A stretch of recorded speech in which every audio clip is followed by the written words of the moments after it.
বন্ধুরা, চলে এসেছি নতুন একটা ভিডিও নিয়ে মুভি রিভিউ বস স্ট্যান্ডে। তো দেখে এলাম কিস কিস কো প্যার করো 2। তো কপিল শর্মা এখানে মেন, অ্যাকচুয়ালি বাকি প্রচুর হিরোইন রয়েছে, 4খানা হিরোইন রয়েছে। তো মেন ফোকাস এখানে কপিল শর্মায়। তো সিনেমাটা দেখে এলাম। যদি ফার্স্ট কথা বলে দিই, এই সিনেমাটাতে কেউ লজিক খুঁজতে যাওয়া মানে ভুল, ম্যাজিক খুঁজতে যাওয়া মানেও কিন্তু ভুল। ঠিক আছে?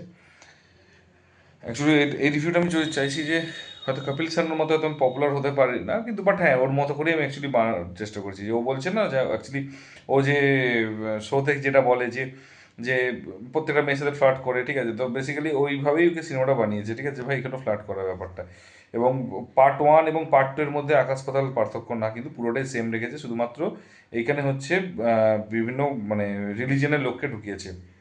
এবার তুমি এটাই বুঝতে পারছো, বিভিন্ন রিলিজনের লোককে রেখেছে শুধুমাত্র কমেডি না, তার সাথে একটা মেসেজ দেওয়ার জন্য। কিন্তু বিশ্বাস করো, আমি জানি না এই টাইপের কমেডি মুভিতে মেসেজ দেওয়ার কোনো মানে নেই, যেটা আমার একদম ইনঅ্যাপ্রোপ্রিয়েট লেগেছে। মানে সেই ছোটোবেলায় একটা আমি মানে একটা টিচার আমাকে বলেছিল যে থুতু দিয়ে পাতা না উল্টাতে, ঠিক আছে? তো তারপরে কি হলো, এটা বোঝালো। তারপরে পরে যখনই পেশা শেষ হলো, সে সঙ্গে সঙ্গে থুতু দিয়ে পাতাটা উল্টে দিল, ঠিক আছে? তো ব্যাপারটা হচ্ছে সেরকমই, যে তুমি হচ্ছে এই টাইপের মুভিতে তুমি হচ্ছে এত কিছু দেখিয়েছো, তারপরে তুমি এই মুভিতে তুমি হচ্ছে একটা সোশ্যাল মেসেজ দিও, যেটা আমার কোনো রকমই আমার মানে আমার মানানসই লাগেনি। আর এই মুভিটাতে যেটা সবচেয়ে বড় প্রবলেম হয়েছে, ভালগার কমেডি নেই। বেসিক্যালি কমেডি আছে, কমেডি নেই অ্যাকচুয়ালি মুভিটাতে। তো এবং হচ্ছে কমেডি নেই। যেটুকু কপিল শর্মা চেষ্টা করেছে ও নিজের সাইড থেকে, যেসব জায়গাগুলোতে চেষ্টা করেছে, সেসব জায়গাগুলোতে যে কমেডিগুলো ছিল সেটুকুই যা করেছে, ঠিক আছে? এছাড়া সিনেমাতে সেরকমভাবে কোনো কমেডি নেই, সেভাবে কমেডি ওয়ার্ক করেনি। এবং কপিল শর্মা কি নর্মাল কথা তো যেভাবে বলে, ওর বলার টোনটা আছে, সেটাতে হচ্ছে কমেডি অটোমেটিকই চলে আসে।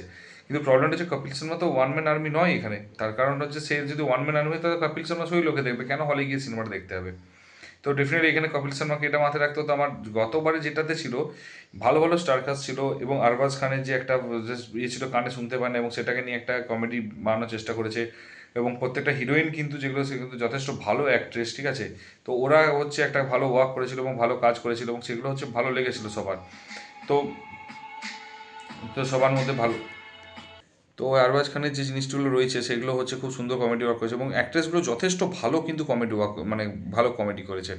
তার কারণ প্রত্যেকটা যে অ্যাক্টিং হোক বা হচ্ছে যেখানে সেখানে বসের মেয়ের সাথে প্রেম করেছে, সেই বসের যে অ্যাক্টিংটা রয়েছে, সেগুলো কিন্তু সব কিছু কিন্তু খুব ভালো ছিল। কিন্তু এই ক্ষেত্রে কি হয়েছে, এক হচ্ছে টাইম জোন, কারণ 2015 সাল ছিল, সেটা একটা 2025 সাল।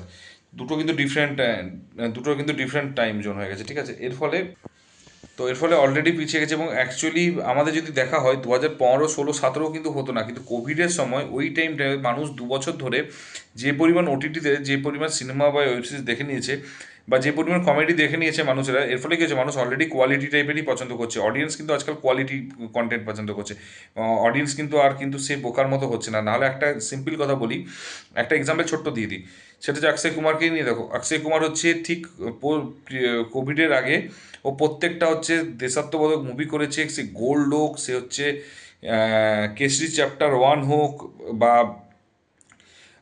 এয়ার লিফট হোক, বা আমি পার্সোনালি বলছি এয়ার লিফট হোক, বা টয়লেটিক ফিল্ম কথা, প্রত্যেকটা কিন্তু সেই বাজারে কিন্তু সুপারহিট ব্লকবাস্টার হয়েছে।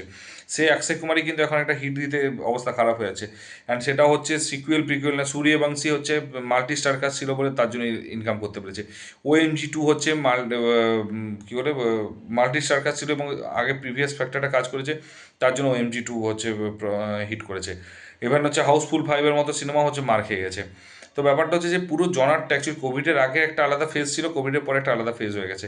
তো ডেফিনেটলি হচ্ছে অটোমেটিক্যালি হচ্ছে মানুষের অডিয়েন্স পাবলিক সেভাবে চুজ করছে না, ঠিক আছে? এবং সবচেয়ে এটা খারাপ লেগেছে কমেডিটা, একমাত্র কিন্তু অ্যাক্টিংয়ে যদি দেখা যায় কপিল শর্মা ভালো অ্যাক্টিং করেছে। আর ওর কাছে স্ক্রিপ্টটা এতই দুর্বল ছিল যে ওর ওর এর চেয়ে বেশি কিছু করার দরকার ছিল, মানে করতে পারতো না। এবং আরেকটা কথা বলছি, আব্বাস মুস্তান এখন প্রডিউস করেছে, আমি একটাই কথা বলবো, আব্বাস মুস্তানি ডিরেক্টরের লাইনে চলে আসতে পারতো। কারণ ওই ওনারা তো যথেষ্ট ভালো ভালো মুভি করেছে। অ্যাটলিস্ট যেখানে ডিরেকশন স্টোরি বাজে ছিল, তার সাথে যদি ডিরেক্টর কিছুটা বেটার করতে হতো, কিন্তু বাট ডিরেক্টরও হচ্ছে ভালো ডিরেকশন করতে পারেনি একদমই। এবং মানে সত্যি কথা বলতে কি, ওর অ্যাক্টিংয়ের যে স্কোপটা দেখাবে, সেটা স্কোপটাও ছিল না দেখানোর মতো। তো আমার কাছে ওভারঅল হচ্ছে একটা, সত্যি কথা বলতে কি, একটা বিলো এভারেজ মুভি লেগেছে। সত্যি কথা বলতে কি, কমেডিগুলো হচ্ছে কাজ করছে না। পাতি মনে হচ্ছে হোয়াটসঅ্যাপওয়ালা ফরওয়ার্ডওয়ালা কমেডি হয়ে গেছে, প্রপারলি হোয়াটসঅ্যাপ ফরওয়ার্ড কমেডি হয়ে গেছে। যেটা আমার একদম মানে কি বলবো, আমার দেখেই কষ্ট হচ্ছিল দেখে, যে এই এই লোকটা এরকম লেভেলের মুভি আছে।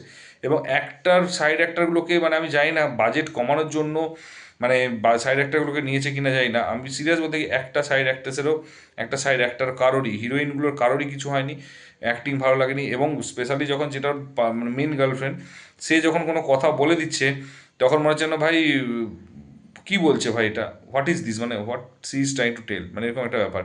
মানে ওর কমেডি তো আসছেই না ওর মুখে, ঠিক আছে, ওর মুখে কমেডি বানাচ্ছে না। তারপরে হচ্ছে ওর যেটা বাবা মা হোক বা যে রোলগুলো যেগুলো করেছে তারা কিন্তু সেভাবে মানে কি বলবো সেই জায়গাটা যেতেই পারছে না, মানে সেই লেভেলে আগের বারের লেভেলে উঠতেই পারছে না, সেই লেভেলে কমেডিটা ওয়ার্কই করছে না। তার সাথে হচ্ছে এখানে কমেডি মুভিতে মাঝে মধ্যেই ইমোশনস ঢুকিয়ে দিচ্ছে। আরে ভাই কমেডি মুভি প্রপার কমেডি হোক না, ইমোশনস একটা সার্টেন টাইম পর্যন্ত সার্টেন টাইমের পর আসবে, সেটা খুব কম। তুমি মেসেজও দিচ্ছ, আরে আমি কথাটা একটা বুঝতে পারছি না, এই সোশ্যাল মেসেজ দেওয়ার কনসেপ্টটা কিন্তু আমার সবচেয়ে ভালো লাগে আয়ুষ্মান খুরানা, সে বালাতে দেখে থাকি বা হচ্ছে বালাতে আমরা দেখেছি বা হচ্ছে ড্রিম গার্লে দেখেছি।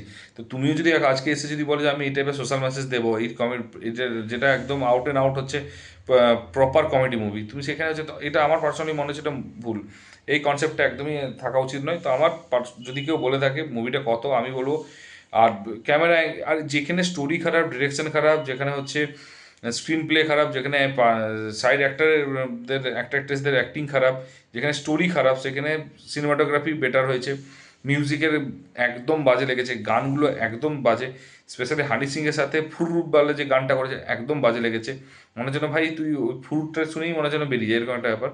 তো গানও খুব বাজে করেছে, তো আমি একমাত্র 5-এর মধ্যে এটা এক ম্যাক্সিমাম দেওয়া যেতে পারে, ঠিক আছে, তার মধ্যে আমি পুরোটাই হচ্ছে কপিল শর্মা অ্যাক্টিংয়ের জন্য এবং কপিল শর্মার যে ট্রাই করেছে নিজের ম্যাক্সিমামটা দেওয়ার জন্য, সেটুকুটা ছাড়া কিন্তু সিনেমাটার মধ্যে আমার কোনো রকমভাবে কোনোটাই কিন্তু ভালো লাগেনি।